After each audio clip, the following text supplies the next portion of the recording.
nouvelle vidéo anecdote. Ça va bientôt faire un an que j'ai posté cette vidéo et du coup pour l'occasion on l'a refait, mais avec d'autres histoires. Première anecdote, le jour où je suis tombée dans le caca.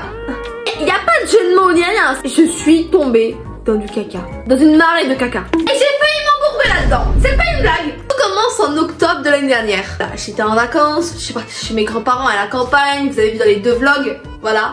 Allez les voir parce que il faisait un peu bizarre le temps. Et là j'ai une idée qui pop dans ma tête. Pourquoi pas aller se balader? Voilà, aller explorer. Parce que voilà. Du coup on va se balader, on va dans les ruisseaux, voilà. Et on arrive, il y a un énorme rond avec un peu au milieu.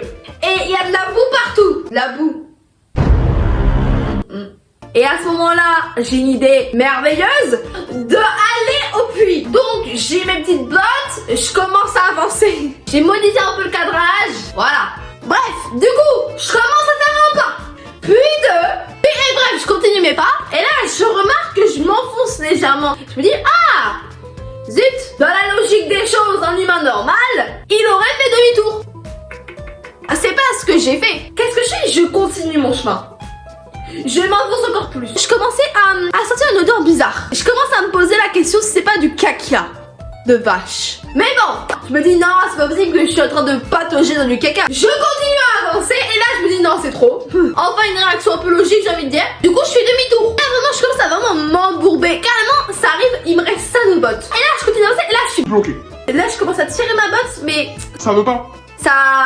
C'est bloqué quoi, je suis enfoncée. Et là je commence à faire la Michael Jackson. Mes pieds ils sont ancrés dans le sol et je me penche comme ça en avant. Sauf que bah j'arrive pas à me relever. Je peux pas me pousser du bas pour monter. Parce que le bas, il y a du caca. Un des pires moments de ma vie. Je m'étale par terre. Dans le caca. J'ai vraiment 2 de QI. C'est infernal. Je me dis foutu pour foutu. Mes mains elles... Voilà.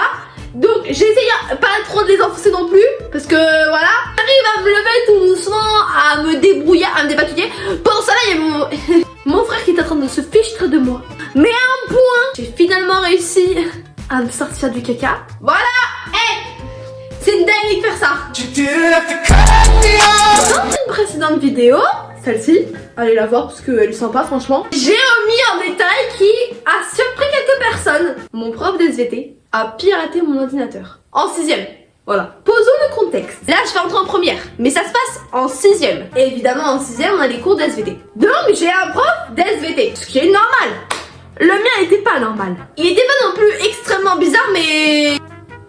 voilà quoi. C'était n'importe quoi, personne n'aimait. Même l'autre prof d'SVT, elle le jugeait en tsum tsum. Bon, je dis ça, je dis rien. Ça veut dire qu'il était un peu farfelu, il était un peu zozo. Mais il était quand même gentil. À un moment, il nous avait mis comme devoir d'aller faire un truc sur Philogène. Déjà de base, ça inspire pas confiance. Donc il nous met sur l'école directe le lien pour aller là-bas et faire le truc qu'il nous a demandé de faire. Je prends mon petit PC, voilà, j'étais plutôt fière, je l'ouvre et je commence à rentrer dedans et tout. Je me connecte à l'école directe, je vais dans mon cahier de texte et je clique sur son lien. Je ne comprends pas ce qui se passe, mais c'était super fort. Ouais, je sais plus ce qui est écrit, mais en gros il y avait un cheval dans... Je crois que c'était ça. Il y avait le symbole du cheval aux échecs. Il y avait une voix qui disait bon, non, mais, je sais plus ce qu'il disait. Là je commence à paniquer fort parce que là je me dis ah, c'est chaud quand même. Update, on en déduit qu'il y a un cheval de sur mon PC. Il y a des cuts et tout, mais depuis tout à l'heure je fais que de tousser. C'est abusé. Et je n'y connais rien du tout. Donc voilà. Il faut savoir que toute personne de la classe d'autre n'avait ça. Donc, mais en tout cas, c'est vraiment quand j'ai cliqué sur le lien du prof que ça a fait ça. Et je pense pas que c'était intentionnel de sa part. Mais voilà quoi. Comment j'ai failli perdre ma carte d'identité à l'aéroport? Est-ce que c'est bon pour vous? Alors il faut savoir que j'ai jamais pris l'avion, déjà, sauf cette fois-là. Donc tout commence en mai, donc c'était très nouveau pour moi. En plus on était à Charles de Gaulle, c'est énorme. C'est un des plus grands hubs à je sais plus quelle échelle. Mais en tout cas c'est vraiment très grand. Je vais décrire extrêmement mal, d'accord? Donc les pros des avions et tout, venez pas m'attaquer ici. Donc la première étape c'était de enregistrer nos valises et elles partent. Là c'était pas tout fait en même temps, c'est-à-dire il y avait plusieurs trucs. Ou alors je suis nulle, mais bon voilà. Ma valise je la vois s'enfuir, je suis triste déjà. C'est une dinguerie de faire ça, je sais pas pourquoi. Ça m'a fait de la peine. Elle m'a fait de la peine. En fait on fait plein de trucs et vient au moment où on doit passer la sécurité. Je connaissais pas du tout. Mon sac il avait 10 000 trucs. Je savais jamais quel papier prendre. Il y avait plein de papiers. On fait la file d'attente et tout. On arrive à un portique de sécurité pour nous faire bip. Donc là, on a des sortes de cagettes et on doit vider notre sac, le poser et tout pour qu'ils vérifient eux. Donc moi, je vide mon sac, j'éparpille tout, je ne comprends rien. Ou la cagette, elle part. Moi, je pars. Je commence à ranger mes trucs. Je vérifie tout le temps mes affaires parce que j'ai trop peur de les perdre. J'ai pas ma carte d'identité. Tout simplement. Et là, je me dis, oups, la boulette. Qu'est-ce que... On fait comment là? Là, du coup, je prends mon sac comme ça, je le regarde dans ses deux yeux et je lui fais, donne-moi ma carte d'identité s'il te plaît. Il me la donne pas. Je fouille, il me la donne pas. Je n'ai plus ma carte d'identité, c'est définitif. En plus, vraiment, les cagettes comme ça, c'est l'enfer parce qu'il y a des gens derrière, il y a des gens devant. T'es bloqué, mais pas trop. Du coup, je dis au monsieur qui fait passer les cagettes comme ça là. Monsieur, alors, malencontreusement, il se pourrait que... ma carte d'identité, comment ça? J'ai perdu ma carte d'identité. Est-ce qu'elle est sous les rouleaux dans la file? On pense qu'ils ont déjà eu des millions de fois cette situation. Donc il envoie quelqu'un chercher dans la file et il cherche, il fouille lui en dessous. Déjà lui, il trouve pas en dessous. Je me dis, ah, une chance sur deux de plus l'avoir. Là je me dis, ça dépend du gars qui est parti chercher. Il loupe un pied.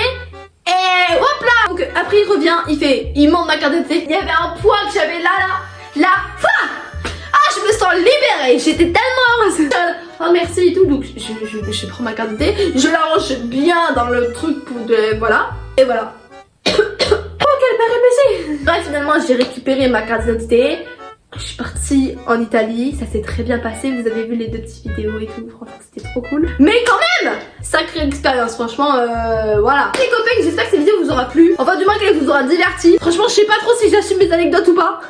On se dit à mercredi 16h30 pour un vlog du dimanche et samedi à 18h pour une nouvelle vidéo. Voilà.